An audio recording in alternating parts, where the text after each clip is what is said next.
اعوذ باللہ من الشیطان الرجیم بسم اللہ الرحمن الرحیم رب اشرح لی صدری ویسر لی امری واحلل عقدۃ من لسانی یفقہوا قولی ربی زدنی علما اللہم فقہنا فی الدین اللہم انی اسألک علما نافعا وعملا متقبلا ورزقا طیبا اللہم انفعنا بما علمتنا وعلمنا ما ينفعنا وزدنا علما اللہم انی اعوذ بک من علم لا ينفع ومن قلب لا يخشع ومن نفس لا تشبع ومن دعوت لا يستجاب لها آمین یا رب العالمین۔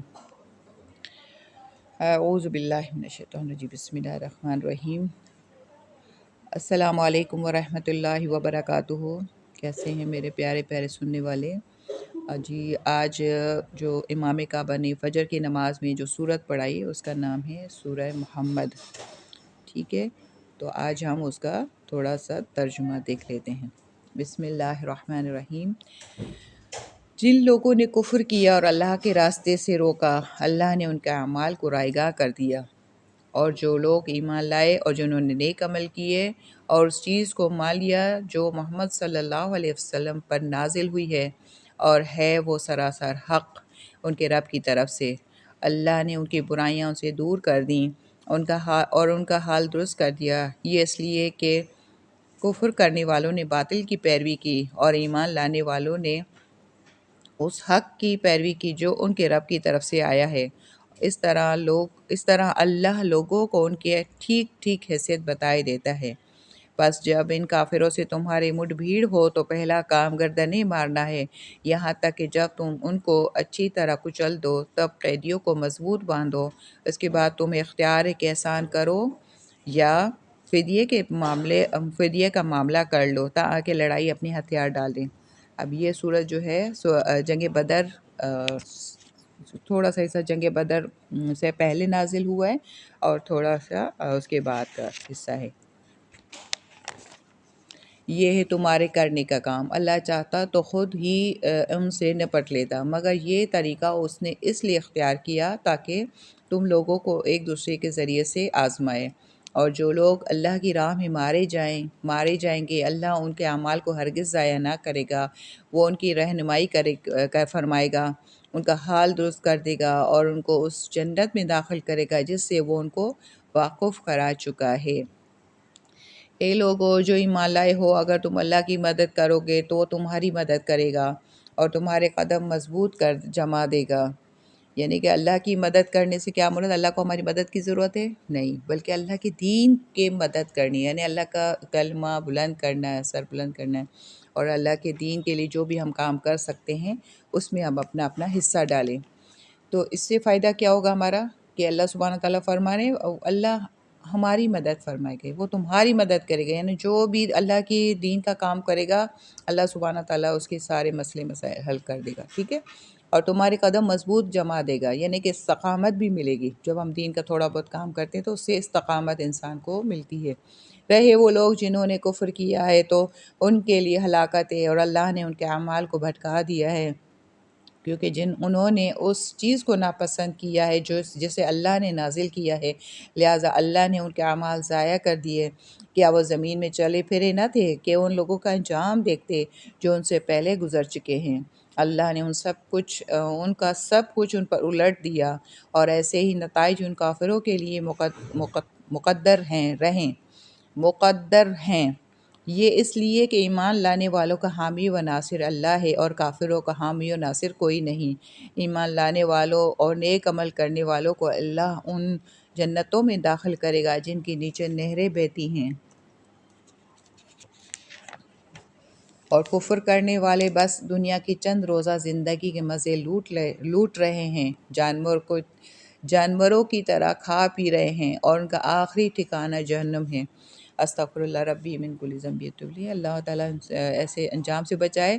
اب دیکھیں کھانے کی طرف اشارہ ہے کہ یہ جو صرف دنیا کے بارے میں سوچ رہے تھے، صبح سے شام تک ہم بھی خواتین دیکھ لیں ہمارے کام کیا ہوتے ہیں، دیکھا جائے تو ہم صبح کو ناشتہ بنا رہے ہوتے ہیں، پھر جناب دوپہر کا کھانا بنا ہے، پھر رات کا کھانا، پھر شام کی چائے، اس طرح سے ہمارا ایک روٹین چل رہا ہے، کھانا کھانا بس اور کھانا۔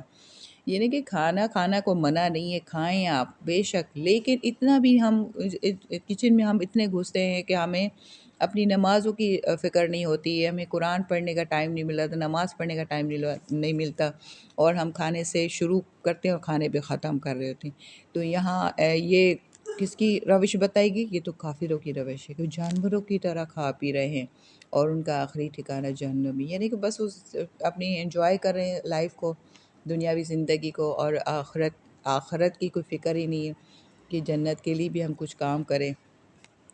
اے نبی صلی اللہ علیہ وسلم، کتنی ہی بستیاں ایسی گزر چکی ہیں جو تمہاری اس بستی سے بہت زیادہ زوراور تھی جس نے تمہیں نکال دیا ہے، انہیں ہم نے اس طرح ہلاک کر دیا کہ کوئی ان کا بچانے والا نہ تھا۔ بھلا کہیں ایسا ہو سکتا ہے کہ جو اپنے رب کی طرف سے ایک صاف و صریح ہدایت پر ہو، اور وہ ان لوگوں کی طرح ہو جائے جن کے لیے ان کا برا عمل خوشنما بنا دیا گیا، اور وہ اپنی خواہشات کے پیروکار بن گئے ہیں۔ پرہیزگار لوگوں کے لیے جس جنت کا وعدہ کیا گیا ہے اس کی شان تو یہ ہے کہ اس میں نہریں بہہ رہی ہوں گی،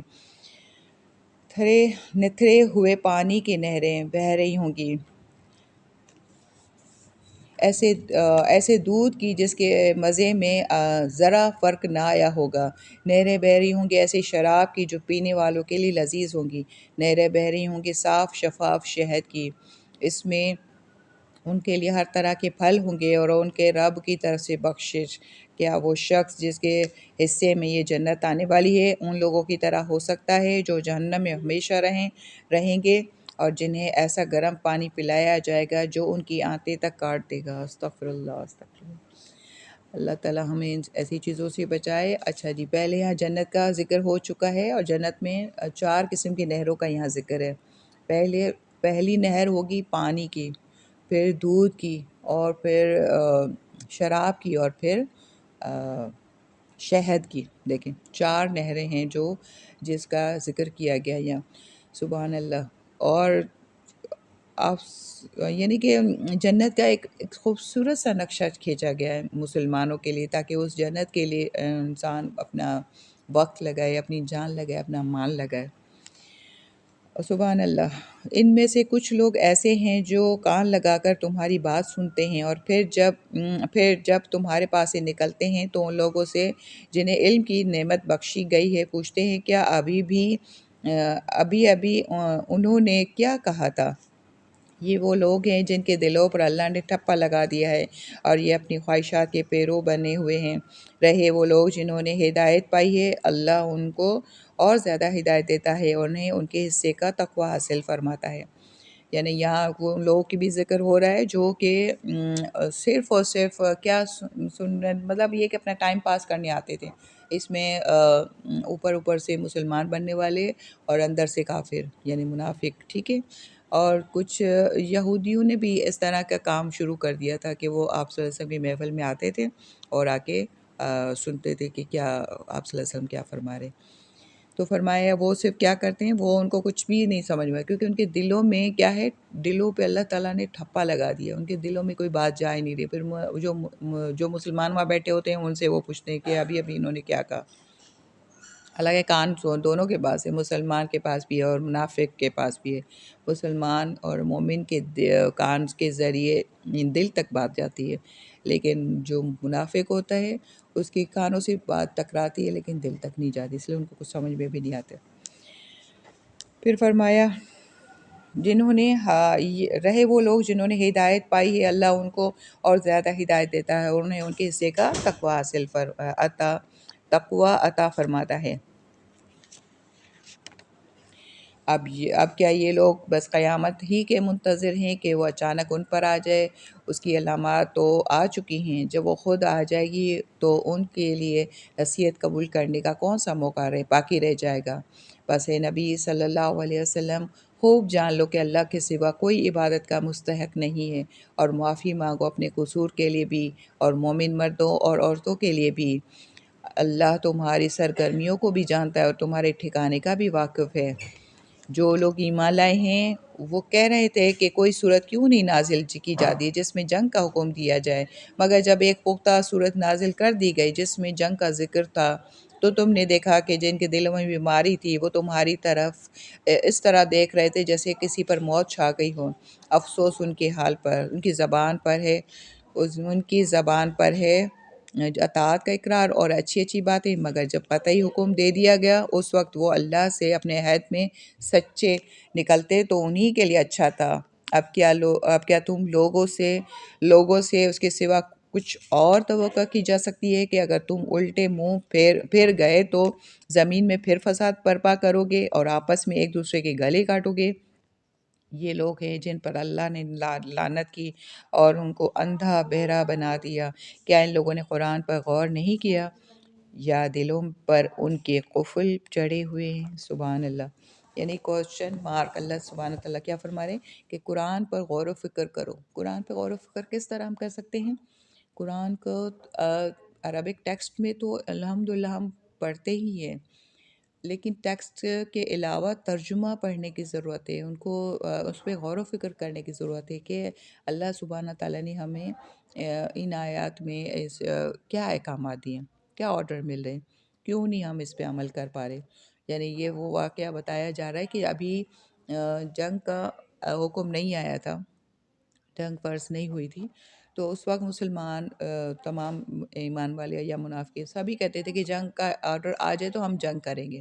پھر جنگ کا آرڈر آ گیا تو مومن جو تھے وہ تو دل و جان سے جو ہے نا یہی چاہتے تھے کہ ہم جو ہے نا اپنا یعنی اللہ کے لیے، ہم اللہ کے کلمے کے لیے کام کریں، وہ اپنے دل جان و مال سے وہاں حاضر تھے۔